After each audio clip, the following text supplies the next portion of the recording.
Hello student, कैसे हैं आप सब। मैं ठीक हूं और मैं आशा करता हूं कि आप सब भी ठीक होंगे। जैसा कि आप जानते हैं कि इस समय हम टेंस पढ़ रहे हैं। आज हम टेंस में पास्ट परफेक्ट कंटीन्यूअस टेंस के बारे में पढ़ेंगे। और यहाँ पर ऑलरेडी जो चार्ट यहाँ पर दिया हुआ है, चार्ट में छोटा दिखाई दे रहा था, कमेंट आ रहा था, तो हमने क्या किया, हमने इसको पहले से बड़ा लिख दिया ताकि ये बात आपको दिखाई दे।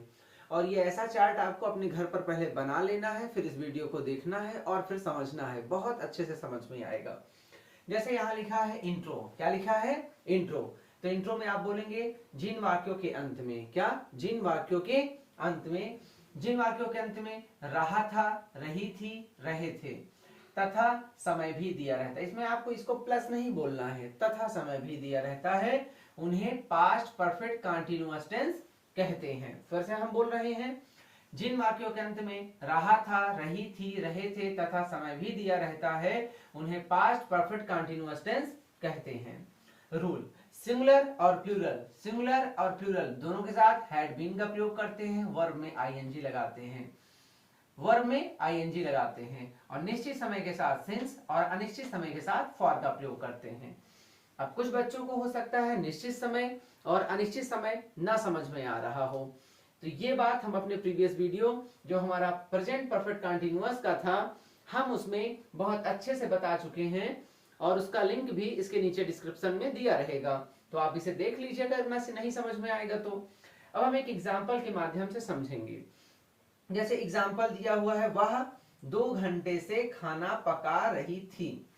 हम हर बार यहाँ पर वह पका रहा था ऐसे करते थे, तो हम ही का यूज करते थे क्योंकि हमको ऐसा लगता था, ऐसा लग रहा था सेंटेंस पढ़ने के बाद ये लड़का है। लेकिन इस बार हमको ऐसा लग रहा है कि ये लड़की है। जब ऐसा लगे कि ये लड़की है तो हम यहाँ पर सी का यूज करेंगे। अब हमें यहाँ पर simple, negative, interrogative, first type, second type, third type. अब हम इस चीज को कैसे लिखते हैं, यहाँ चार्ट में हमने दिखा रखा है। अब हम यहाँ पर देखिएगा, यहाँ पर शायद आपको दिखाई दे रहा होगा, यहां पर देखिए सिंपल सेंटेंस। सिंपल सेंटेंस में पहले क्या लिखना है, subject, helping verb, verb, object, other word. ऐसा ही आपको निगेटिव लिखना है, subject, helping verb, not, verb, object, other word. और इंट्रोगेटिव में भी ऐसा लिखना है। जैसे इंट्रोगेटिव में 3 टाइप का इंट्रोगेटिव आता है। एक इंट्रोगेटिव आता है जिसमें क्या पहले लगा रहता है, क्या लगा रहता है, क्या, जिसमें क्या पहले लगा रहेगा उसमें आप पहले हेल्पिंग वर्ब, फिर subject, verb, object, other word लगाएंगे। जिसमें अगर बीच में क्यों आ जाए तो आप interrogative word, helping verb, subject, verb, object और अदर वर्ड लगाएंगे। अगर थर्ड टाइप होता जिसको हम इंट्रोगेटिव निगेटिव कहते हैं, वहां 2 घंटे से खाना क्यों नहीं पका रही थी, तो आप लिखेंगे interrogative word, helping verb, subject, not, verb, object, other word लिखेंगे। अब हम इस बात को कर रहे हैं। जैसे यहां लिखा है वह 2 घंटे से खाना पका रही थी, तो यहां सब्जेक्ट क्या है, वह, तो वह की स्पेलिंग हमको क्या लिखना पड़ेगा, सी। क्या लिखना पड़ेगा बच्चों, सी। अब सी, अब हमारा रूल क्या कहता है, सिंगुलर हो या प्लूरल, हमें दोनों के साथ क्या लगाना है, हैड बीन। तो आपको यहां लगाना पड़ेगा she had been, she had been. क्या लगाएंगे बच्चों, सी हैड बीन। अब सब्जेक्ट हो गया, हेल्पिंग वर्ब हो गया, अब वर्ब लगाओ, क्या कर रही है, पका, पकाना मतलब कुक, और कुक में क्या लगा देंगे, आईएनजी। तो she had been cooking, she had been cooking. अब क्या पका रही है, भोजन पका रही है, she had been cooking food. अब 2 घंटे से, तो 2 घंटे से अनिश्चित समय है, तो आप लिखेंगे फॉर 2 आवर्स, फॉर 2।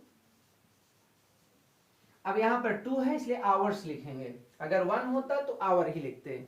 ठीक है, मुझे लग रहा है ये बात आपकी समझ में आ गई होगी। अब हमें इसका निगेटिव बनाना है। ऐसे सेंटेंस जिसमें हम ऐसा मतलब हेल्पिंग वर्ब लगाते हैं, जैसे हैड बीन हो, हैज बीन हो, हैव बीन हो, तो जब हम नॉट लगाते हैं तो इन्हीं दोनों के बीचों बीच में लगाते हैं। या आप ऐसा समझो कि पहले के बाद लगाते हैं, क्योंकि अभी हम फ्यूचर परफेक्ट कंटीन्यूअस पढ़ेंगे तो उसमें 3 आ जाएगा, सेल है बीन, तो उसमें सेल के बाद लगाएंगे, इसलिए आप यहां पर इस बार लगाएंगे सी। क्या लिखेंगे बच्चों? She had not been cooking food for 2 hours. क्या लिखेंगे? हम थोड़ा इसको पास कर दे रहे हैं। had been cooking food for 2 hours। हमें लग रहा है ये बात आपकी समझ में आ गई होगी। अगर ये ऐसे लिखा होता, क्या वह 2 घंटे से खाना पका रही थी, तो आप क्या करते? आप हैड को पहले लगा देते। तो आप यहां लिखते हैड सी, हैड सी, अब फिर बीन कुकिंग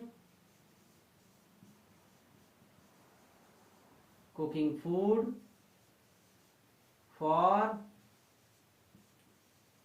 2 आवर्स। और आपको यहां पर क्या यूज करना है? क्वेश्चन मार्क यूज करना है। अब जैसे ये दिया होता, वह 2 घंटे से खाना क्यों पका रही थी, तो आपको क्या लगाना है? बस आपको इसी के पहले इंट्रोगेटिव वर्ड लगा देना है। ये जो मैं लिख रहा हूं ये ऑलरेडी यहां पर लिखा हुआ है, आप इसे पहले लिख लेंगे तब इस पर यूज करेंगे तो आपको बहुत अच्छे से समझ में आएगा। तो आप लिखेंगे why had she been cooking food for 2 hours. अगर यही सेंटेंस ऐसा लिखा होता, अब इंट्रोगेटिव और निगेटिव लिखा होता, वह 2 घंटे से खाना क्यों नहीं पका रही थी, तो आपको यहीं पर क्या लगा देना है? नॉट का यूज कर देना है, सब्जेक्ट के बाद नॉट लगा देंगे। आप लिखेंगे why had she not been cooking food for 2 hours. हमें लगता है ये बात आपकी समझ में आ रही होगी। जैसे अब हम इस बात को फिर से समझाएंगे। पास्ट परफेक्ट कंटीन्यूअस टेंस, जिन वाक्यों के अंत में रहा था, रही थी, रहे थे तथा समय भी दिया रहता है उन्हें पास्ट परफेक्ट कंटीन्यूअस टेंस कहते हैं। रूल सिंगुलर और प्लूरल दोनों के साथ हैड बीन का प्रयोग करते हैं, वर्ब में आईएनजी लगाते हैं। निश्चित समय के साथ सिंस और अनिश्चित समय के साथ फॉर का प्रयोग करते हैं। मान लेते हैं कि हमें ये सेंटेंस दिया था हिंदी में, वह 2 घंटे से खाना पका रही थी। देखिए हम हर बार जब भी हम कोई सेंटेंस लेते हैं हम उसका सिंपल बोले या इसे हम अफर्मेटिव बोले, बात एक ही होती है। हम निगेटिव, इंट्रोगेटिव और तीनों टाइप इंट्रोगेटिव, मतलब हम एक साथ 5 टाइप करते हैं। ये काम आपको भी करना चाहिए। अगर आप इस तरह सॉल्व करेंगे तो आप इतना जल्दी किसी भी दिए हुए सेंटेंस को इतना जल्दी उसका ट्रांसलेशन कर देंगे कि आप विद इन सेकंड में कर सकते हैं, और आप पूरा का पूरा सेंटेंस, पूरा का पूरा 5 का 5 सेंटेंस आप उसको क्या कर देंगे? करके दिखा देंगे, जैसा कि मैं यहाँ करके दिखाया हूँ आपके सामने। मान लेते हैं कि यहाँ पर कुछ चेंजेस होता तो आपको कोई चेंजेस नहीं करना था। अगर हम यहाँ पे कहते हैं वाह के बजाय कुछ और लिख देते, कोई भी नाम लिख देते, राजू, सोहन, मोहन, किसी का नाम लिख देते या किसी गर्ल का लिख देते, जैसे मान लेते हैं राधा या राधिका या कुछ भी ऐसा नाम लिखते, तो आपको यहीं सी के जगह आपको वही नाम लिख देना है। एग्जाम्पल के लिए मैं यहाँ पे किसी का नाम लिख ले रहा हूँ, 2 घंटे से खाना पका रही है, तो मैं यहाँ लिख रहा हूँ राधिका। हमने यहाँ राधिका लिखा तो जहां पर सी है वहीं पे आपको राधिका कर देना है। अगर हम यहाँ पर कोई दूसरा नाम लिखे होते, गलती से अगर हम किसी लड़के का भी नाम लिख देते, तो आप जहां पर सी है वहां पर आपको वो नाम कर देना है। अगर मैं यहाँ पे कोई प्लूरल भी कर देता, जैसे वे 2 घंटे से खाना, जैसे मैंने यहाँ कर दिया वे, मैं यहाँ प्लूरल भी कर दे रहा हूं, वे 2 घंटे से खाना पका, अब यहाँ पर रही थी नहीं, वे 2 घंटे से खाना पका रहे थे, मान लो ऐसे लिखा है, वे 2 घंटे से खाना पका रहे थे, मान लो ऐसा सेंटेंस लग रहा है कि लड़के हैं, बहुत से लड़के हैं, वे 2 घंटे से खाना पका रहे थे या कुछ लोग हैं, तो आपको कुछ नहीं करना है, जहां जहां आपका सी लिखा हुआ है आप वहां क्या करेंगे, जैसे यहां पर आपका सी है तो आपको इस पर दे का यूज कर देना है, बस क्या करेंगे आप, दे का यूज कर देंगे। आपको लिखना है दे, दे, दे, दे, आपको यहां पर क्या कर देना है, दे का यूज कर देना है। अब मुझे लगता है ये सेंटेंस या इस टेंस का कोई भी सेंटेंस आपको दिया जाएगा आप कर लेंगे। अब हम अगले वीडियो में मिलते हैं। Thank you.